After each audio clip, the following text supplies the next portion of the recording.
네, 반갑습니다. 장정용 시장점검입니다. 오늘 코스피 지수 상승 마감했는데, 대주주 요건 관련해서 오보라기보다는 이 정부 입장에 대해서 좀 곡해가 일어나면서 나온 현상인 것 같습니다. 뉴스를 보면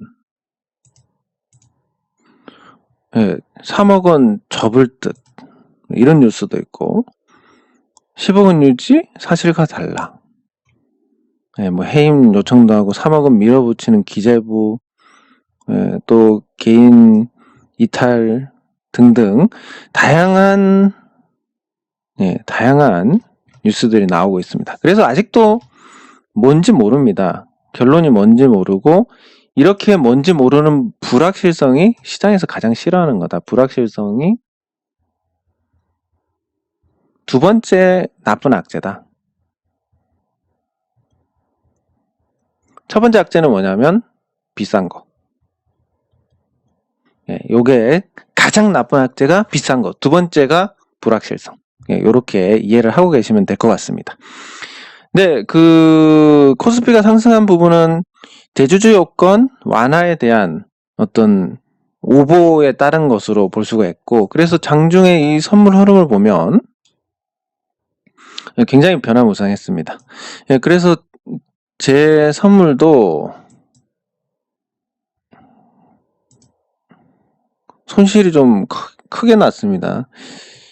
보시면 이제 63만원 손해봤습니다.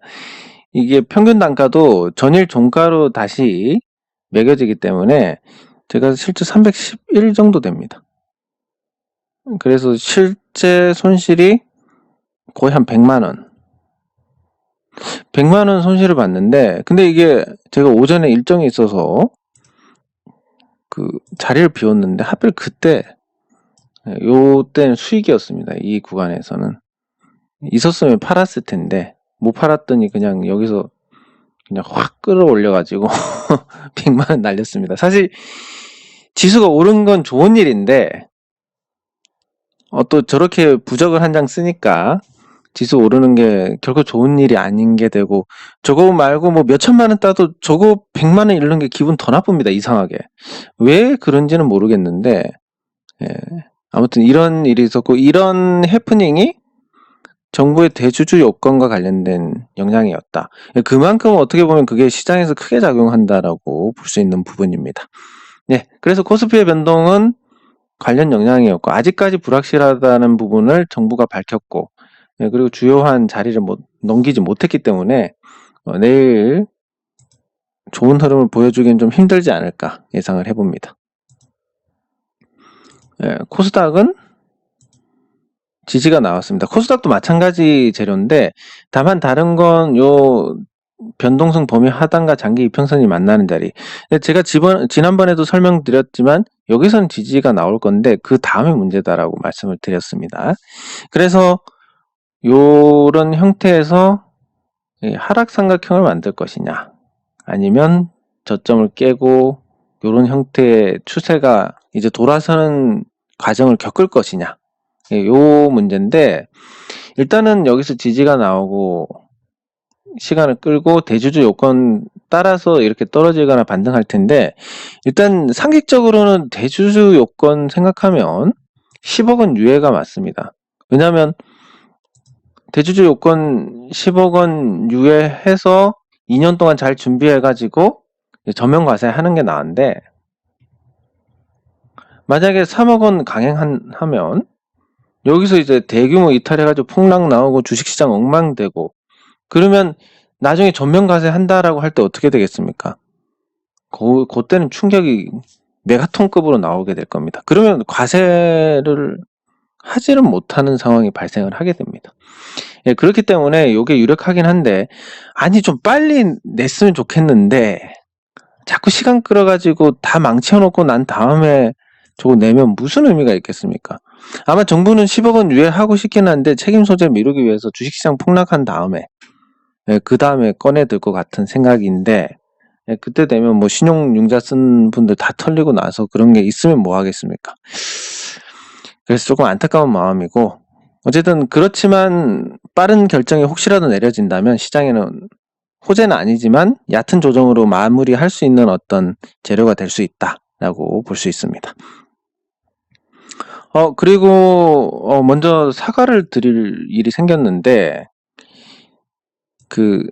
저도 이제 하다 보니까 그냥 말 나오는 대로 얘기를 하는데 제가 빅히트에 대한 언급이 좀 지나쳤다라는 지적을 받았습니다. 사실 어떻게 보면 주식도 갖고 있지도 않으면서 그런 얘기를 한다는 게 좀 오버 센스? 예, 이런 느낌이고, 그래서 그걸 보고 빅히트를 갖고 어차피 뭐 35만 1,000원에 사셨으면 웬만한 심리로는 이거 못 팝니다. 진짜 바닥까지 가서 한참 기간 조정하다 눌림 줄 때 이때는 이제 덜어서 팔게 되는데 요 구간에서는 손절을 못 하기 때문에 심리적으로 그래서 제가 그런 게 어떤 유익한 부분이냐 아니냐를 따져봤을 때 좀 잘못했다라는 생각을 합니다. 그래서 혹시 빅히트 주식 보유하신 분들께 제가 송구하다는 말씀을 드리고 예 그렇지만 또 그건 그거고 또 대응은 대응이니까 이 대응에 대해서 제가 잠깐 말씀을 드리면 저는 오늘 빅히트를 편입했습니다. 편입했는데 5주 편입했습니다. 예, 여기서 이제 제가 하면서 또 교훈을 드릴 수가 있을 것 같은데 주문 체결을 보면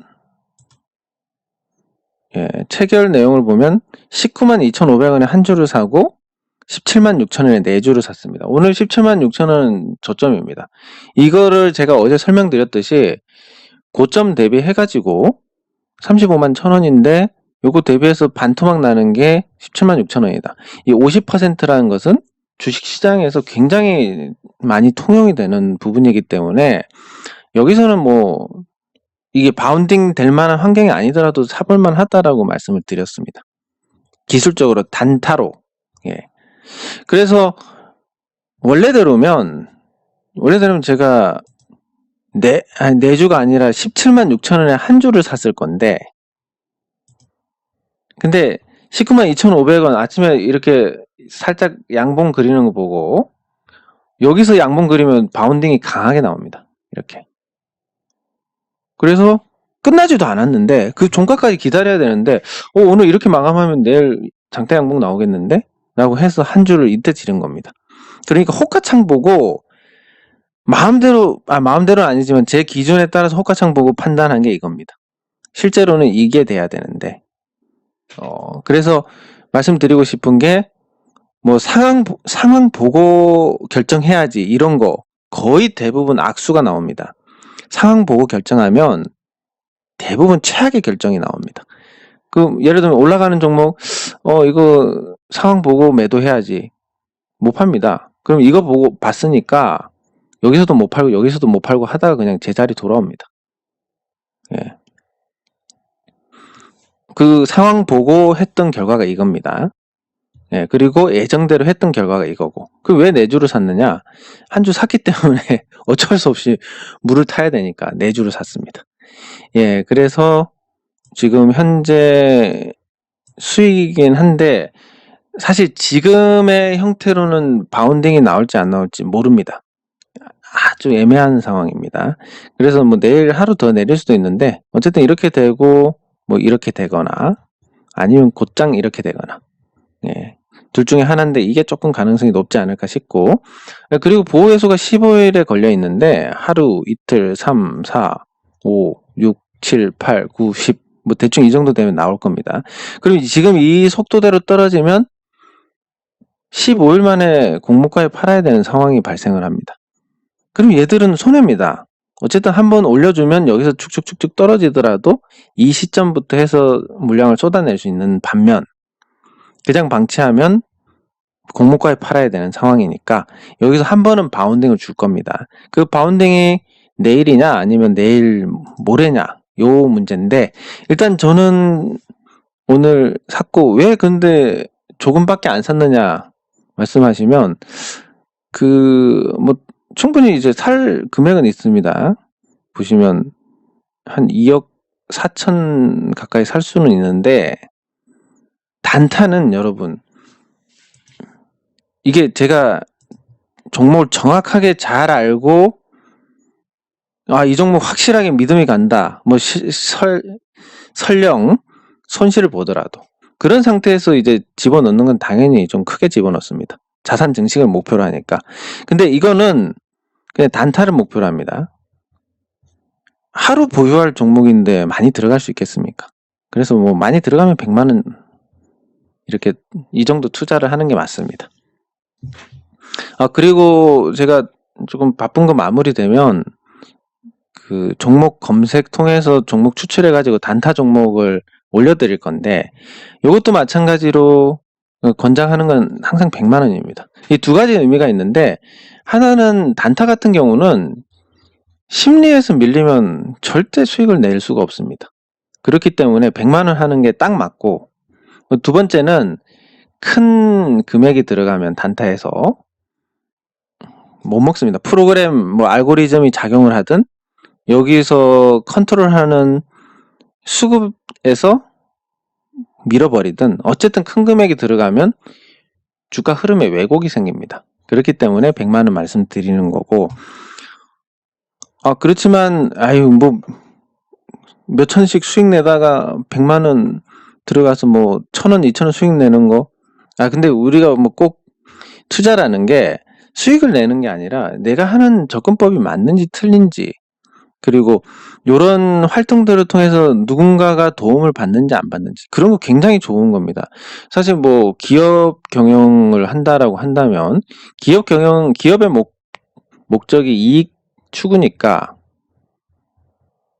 이익을 많이 내는 것도 좋지만 그 기업에 종사하는 사람들이 거기서 생계를 이어가고 사회 구성원으로서 활동을 하게끔 해주는 거, 이것도 굉장히 의의가 있는 건데, 마찬가지로 주식 관련해서 꼭 뭐 수익만 낸다기보다는 이런 접근법이 맞는지 등등 해서, 그렇게 해서 뭐 한 10,000원 따서 탕수육이라도 시켜 먹으면 좋은 일이지 않겠습니까?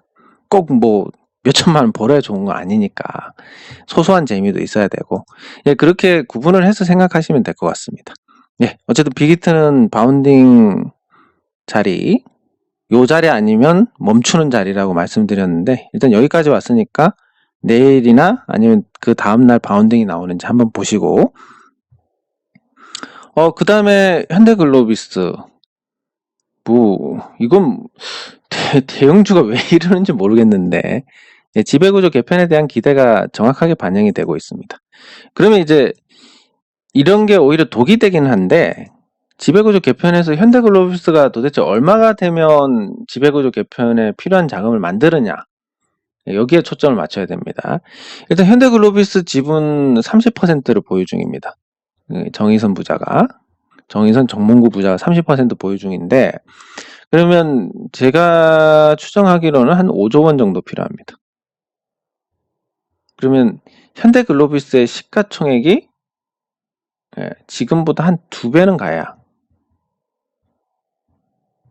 뭐 세금 떼고 뭐 떼고 해도 자금이 만들어질 겁니다. 그럼 이게 한 40만 원 간다는 얘기인데, 그럼 지금 사도 될까요? 당연히 안 됩니다. 저는 이때 상황 보고 말씀드렸을 뿐이고, 오른 상태에서는 모릅니다, 저도. 여기서 사서 40만 원까지 만약에 갖고 간다, 그건 가능할 수 있겠지만, 여기서 사서 40만 원까지 갖고 간다, 상황이 어떻게 되냐면 여기서 이제 떨어집니다.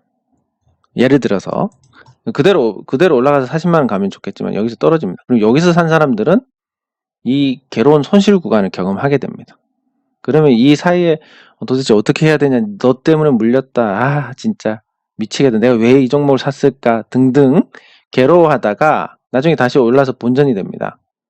안 팔고 기다리면 또 조정받습니다. 진짜 이번에 오면 팔아야지. 팔고 나면 올라갑니다. 이 과정에서 남는 게 뭡니까? 원망밖에 남지 않습니다. 수익도 못 보고 고통만 받고, 그러다 추천한 제가 여기 와서 그걸 왜 팔아, 이렇게 할 수도 없는 겁니다. 이 과정을 겪었기 때문에. 그래서 원망을 안 받으려면 이 시점에서 말씀을 드리는 거고, 그 외에 올랐을 때 지금 사도 되나요? 전 그런 질문에 대한 답을 한 적이 있지만, 미리 말씀드리면, 여기 지금 사도 되나요에 대한 답은 아마 안 된다고 할 겁니다, 저는. 거의 대부분. 예. 떨어지면 사도 되냐? 그것도 마찬가지로 요 가격이니까 요거보다 더 떨어지면 사도 됩니다. 가격적으로 접근했으니까. 근데 지금 기세를 보면 안 떨어질 것 같은데. 아무튼 그런 어떤 대형에 대한 부분을 말씀드린 거고, 필요한 자금을 만들려면 어쨌든 한 2배 정도 더 가야 된다. 40만 원 가야 된다. 근데 갈지 안 갈지는 모르겠습니다. 주가라는 게 지들 마음대로 가는 건 아니니까. 그리고 세미콘 라이트. 오늘 세미콘 라이트가 이런 뉴스가 나왔습니다. LED 마스크 내부 살균 UV 칩을 이용한 LED 마스크 개발을 완료해서 승인 작업을 진행 중이다. 근데 아마 승인이 떨어질 것 같습니다. 그러면 이게 진짜 뉴스가 되려면 이제 승인을 받았을 때 조금 반응이 있을 것 같고, 그리고 오늘 이 뉴스가 나왔는데 주가가 시원하게 오르지 않은 이유가 아마도 요것 때문이 아닐까.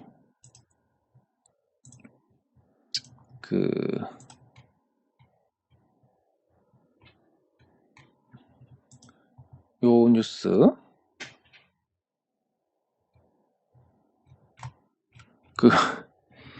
거래 정지. 매매 거래 정지 예고. 여기 보시면 10월 20일 정지 예고. 16일 종가 대비 40% 상승하고, 이런 내용들이 있습니다. 근데 오늘 만약에 이 뉴스로 확 찢어 올렸다면 거래 정지가 됐을 겁니다. 그래서 아마 조금 누른 게 아닌가 싶고, 만약에 그게 그런 이유라면 내일 다시 상승할 수 있지 않을까. 만약에 내일 안 내린다, 그러면 이 재료 자체가 아직 약발이 없다, 이렇게 보시면 되고, 만약에 내일 상승하면 거래 정지 때문에 오늘 조금 눌러놨다, 이런 정도로 생각하시면 되겠습니다. 근데 승인 절차 밟는 것보다는 승인 받았다, 이게 좀 더 강한 뉴스가 아닐까 싶고, 그리고 대창솔루션 이 중간 자리까지 왔습니다. 근데 제가 오늘 편입을 안 했습니다. 걸어 놓긴 했는데 편입을 안 한 이유가 장중에 한번 줬습니다. 80은 찍고 반등 주고 다시 이렇게 내려왔습니다. 그래서 보통은 이런 경우에도 기술적 반등이 나옵니다. 기술적 반등이 나오지만, 보통은 나오지만, 확실하지 않으면 승부를 보지 말라. 이런 거. 미약 하나마 장중 반등이 나왔기 때문에 들어가기가 조금 한 번 더 쉬어볼까? 이 자리까지. 그래서 지켜보고 있습니다. 근데 제가 말씀드렸지만 이 종목은 계속 매매를 해서 가져갈 겁니다. 축구공 차듯이. 근데 그 재매수가 어떻게 될지 모르고, 제가 재매수에 성공하든 실패하든 관계는 없지만, 제가 재매수에 실패를 한다면, 매수를 못 한다면, 그럼 이 종목이 계속 날아간다는 거고, 제가 사게 된다면 여기서 이제 조금 뜸을 들이게 된다는 거니까, 그거 잘 또 기준으로 삼아 보시면 괜찮을 것 같습니다. 그리고 오늘 이제 큰 뉴스가 나왔는데, SK 하이닉스가 인텔 낸드 사업을 인수를 했습니다. 근데 중국이 좋아한다 이런 게 있는데, SK 하이닉스의 중국 시장 의존도가 높아집니다. 왜냐하면 인텔의 공장이 중국에 있기 때문에. 그래서 중국 비중이 거의 46%까지 올라가게 되는, 이게 조금 부담으로 작용을 할 수 있을 겁니다. 근데 긍정적으로 저는 보는 게, 인텔 낸드를 인수하면서 SK 하이닉스 지분이 거의 20%에 육박합니다. 20%까지는 안 되지만.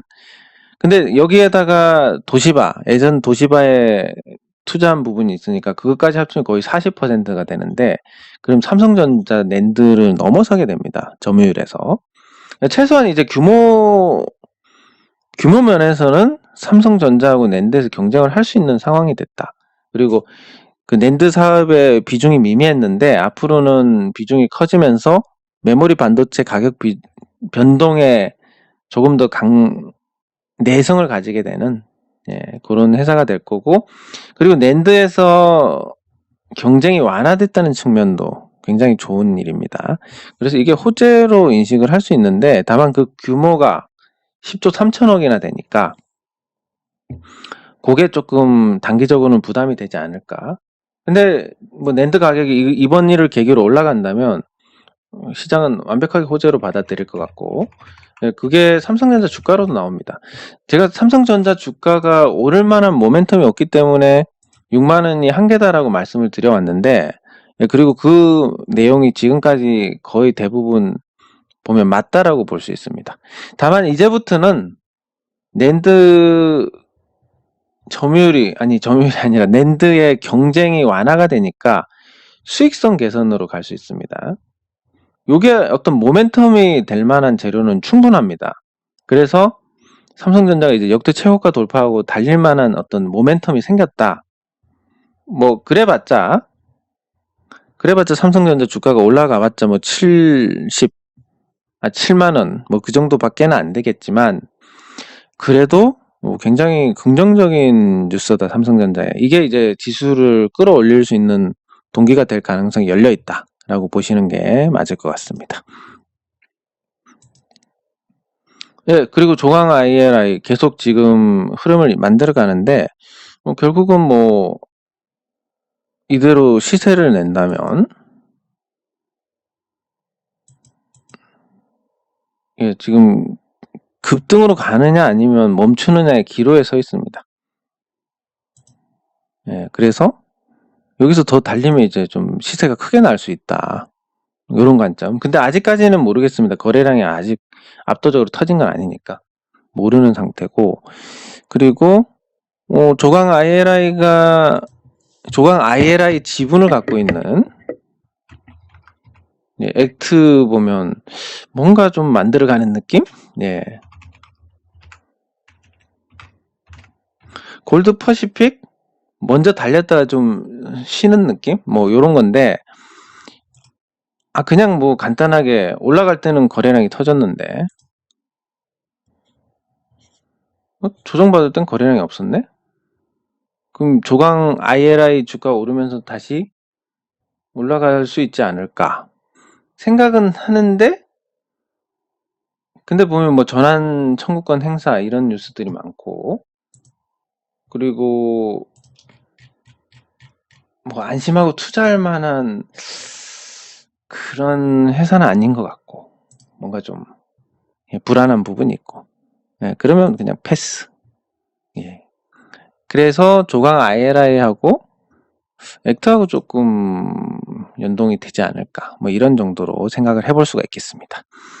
근데 뭐 조강은 놓쳤지만 액트는 사도 되지 않냐 이렇게 생각하실 수도 있는데, 액트는 안 삽니다. 왜냐면 제가 대주주여가지고 작년에 10억 원을 넘어서 대주주여가지고 세금을 냈고, 올해 사서 만약에 올해 수익 내면 또 세금 내야 됩니다. 근데 22%의 세금을 내고 투자를 할 만큼 뭔가 확실하냐? 글쎄, 저는 그건 잘 모르겠습니다. 그래서 그냥 재미로 보시면 될 것 같습니다. 이 부분은. 그리고 그 NHN 벅스. 오늘은 뭐 가격 부담인지 단기 조정을 받았습니다. 아직까지 5일선 깨지 않았기 때문에 어떻게 될지는 모르겠지만, 일반적인 경우는 적당히 조정을 받고 가는 이런 N자형 패턴의 수순이 일반적인 거고, 여기서 뭐 현대글로비스처럼 막 치고 올린다 이러면 또 좋은 건데, 그 가능성은 좀 일반적인 이 경우가 좀 높지 않을까. 예, 그렇게 생각이 됩니다. 예, 이쯤 되면 적당히 다 살펴본 것 같은데, 그 영상은 SK 하이닉스가 낸드, 그 인텔 낸드 부문 인수한 게 어떤 영향을 줄 것이냐, 이런 거 하고, 그리고 원화 강세에서 수혜를 받는 종목들의 어떤 분석이라든지 이런 거 준비를 하고 있는데, 뭐 의외로 좀 시간이 안 납니다. 체력도 예전만 못하고, 제가 10년 전이었으면 하루에 한 5개, 6개 제작했을 것 같은데, 늙어가지고 이제 하루에 하나 하는 것도 좀 벅찬 그런 상태라서 양해 부탁드립니다. 네, 장 종료 후 시장 점검은 여기서 마치도록 하겠습니다. 수고하셨습니다.